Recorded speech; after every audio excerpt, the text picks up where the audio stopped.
À Bouaké, l'APECI, Alliance pour la paix en Côte d'Ivoire, a commémoré cette journée par une conférence autour du thème « La consolidation de la paix, quelle contribution des organisations de la société civile ». Le conférencier invite tous les Ivoiriens à poser des actes qui vont dans le sens de la consolidation de la paix et du renforcement du vivre ensemble, gage du développement du pays. Pour lui, la paix n'a ni bord politique, ni ethnie, ni religion. Nous avons trouvé bon de lancer cet appel à l'endroit de toutes ces organisations de la société civile afin qu'ensemble on puisse travailler résolument pour la consolidation de la paix en Côte d'Ivoire. Il faut cultiver les valeurs républicaines, il faut cultiver les valeurs du civisme et de la citoyenneté. Les participants à cette conférence sont appelés à être des vecteurs de paix dans toute la région de Bouaké. La paix qu'on véhicule chaque jour, ce n'est pas une communauté ni une parti politique ou une organisation qui va nous envoyer de la paix. Sans la paix, nous ne pouvons rien. Et que vraiment, il faille que nous allons à une paix véritable pour que nous puissions vivre en harmonie. L'APECI a à son sein 200 organisations qui militent pour la paix. Instituée en 1996, la Journée nationale de la paix vise à sensibiliser les populations à la culture de la paix et surtout rendre visibles toutes les œuvres qui contribuent au renforcement du vivre ensemble. Le thème de la 25e édition de la Journée nationale de la paix est la Côte d'Ivoire face aux défis de la cohésion nationale et de la paix. Le développement de la région du Cavally passe par l'implication des filles et fils de la région selon une coordination régionale dénommée AGI pour le développement du Grand Ouest CRADO. Au cours de sa première assemblée générale, cette organisation a mené la réflexion autour des actions à initier au nombre desquelles figure en bonne place la création d'emplois et de richesses au profit des jeunes. Les fils et filles du Cavally qui résident déjà dans le Cavally, certaines personnes vraiment ne s'intéressent pas au développement. Nous voulons les emmener à s'occuper du développement. Les participants venus des différentes régions du pays ont également planché sur les potentialités et opportunités économiques qu'offre la région. Des atouts indispensables pour un développement harmonieux. La diaspora peut contribuer au développement d'une région en créant des écoles, en créant des hôpitaux, en sensibilisant nos parents sur les élections. Nioulé Nicodème, représentant la présidente du conseil régional du Cavally, Anne-Désirée Ouloto, s'est réjoui de l'implication des populations à travers le CRADO à prendre une part active au développement de la région. Ils sont venus pour parler le même langage, le développement. Restons unis. Le développement n'a pas de couleur. La coordination agit pour le développement du Grand Ouest se veut donc un creuset pour le rayonnement du Cavally. Véhicule 4 roues, ne pas se hasarder à l'aventure sur ces voies caouteuses. Ici, seul règne en maître, moto et tricycle. Bilekro Kalanso, dans la sous-préfecture d'Ayamé, département d'Aboissou, a mal à sa route. S'engager sur ces routes, un véritable risque, quelques kilomètres de parcouru et bravo les dégâts. Un jour on venait chargement des VA, on arrivait jusqu'au montée de la colline. La voiture s'est reculée encore, avec tous les gens qui étaient dedans. Donc on est venu se coincer là, les jeunes de Kalanso sont venus nous pousser, mais très sortir maintenant. En période pluvieuse, le calvaire s'accentue et pourtant Bilekro Kalanso est grand producteur du binôme café-cacao. Environ 700 tonnes de l'or brun produit ici chaque année. Pas aisé d'écouler cette production car aucun véhicule n'accepte de faire ce voyage périlleux sur ces ponts de fortune. Il y a beaucoup de cacao dans le secteur, il y a beaucoup de café, il y a EVA. C'est maintenant on a commencé à exploiter palmier. Avec tout cela, culture des femmes ménagères, tout cela là, on ne trouve pas pour les envoyer. On est enclavé, donc c'est toujours la pirogue. C'est pas facile, c'est pas facile. Il y a des fois même ça, la pirogue prend sa noix. Quand on a nos produits, on n'a pas de moyens d'évacuation de nos produits. Et tout ça se passe sous l'eau, sous la voie fluviale. Oh, et on a la voie terrestre ici qui n'est pas en bon état. Le malheur des uns faisant le bonheur des autres, des acheteurs véreux profitant de la situation proposent des prix dérisoires.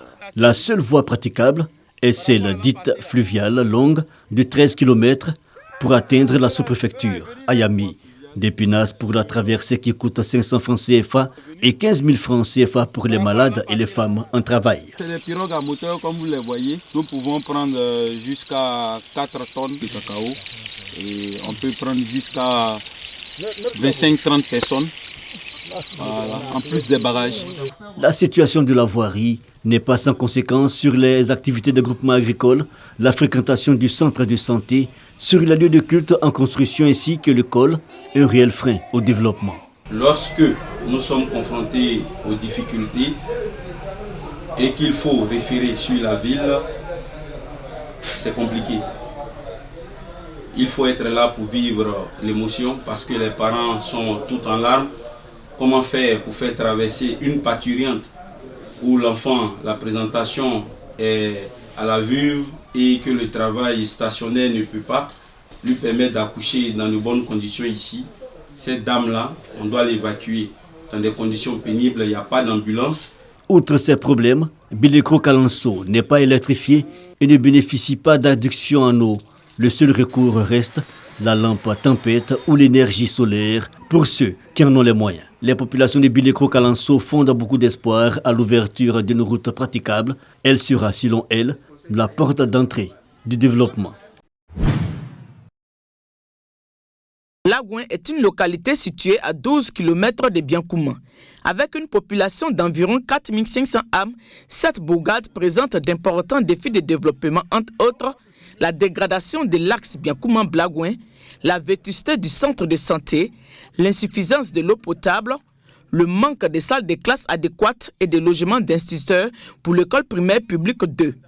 Tous ces problèmes sont mis à l'ordre du jour au cours de la célébration de la mise sous tension électrique du village. Ce village est demeuré en marge du développement depuis Delus et nous pensons que ce jour est un jour nouveau pour ce village pour que, à partir de cet événement, à partir de ce jour glorieux, que nous puissions amorcer un développement accéléré pour ce village. Une occasion aussi pour rendre hommage au président de la République. La Côte d'Ivoire est illuminée.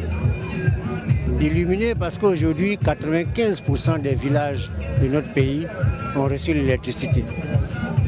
C'est ce que nous fêtons aujourd'hui à Blagouin. Et Blagouin est reconnaissant au chef de l'État pour toutes les actions de développement qui sont menées. Et la population de Blagouin en particulier, mais la population du Tonkoui en général, lui dit merci. Merci pour l'attention particulière qui est portée à notre région. Et pour parer à certaines urgences, le parrain a offert 1 million de francs CFA en équipements médicaux de première nécessité au centre de santé, plus 100 tables bancs pour l'école. Paisible station balnéaire située à 60 km à l'ouest d'Abidjan, Jacquesville est une ville au charme discret avec ses différents sites touristiques. L'un des sites qui a retenu notre attention est la presqu'île du Christ de Jacquesville. Le spectacle à lui tout seul efface tous les déboires du parcours. Le mélange des couleurs qui se reflètent sur la lagune, le balai des pêcheurs qui rentrent de leur expédition vous donne l'impression d'être dans un autre monde. Le calme, la beauté de la nature, la lagune, une décoration simple, sobre et relaxante. Son nom n'est pas fortuit.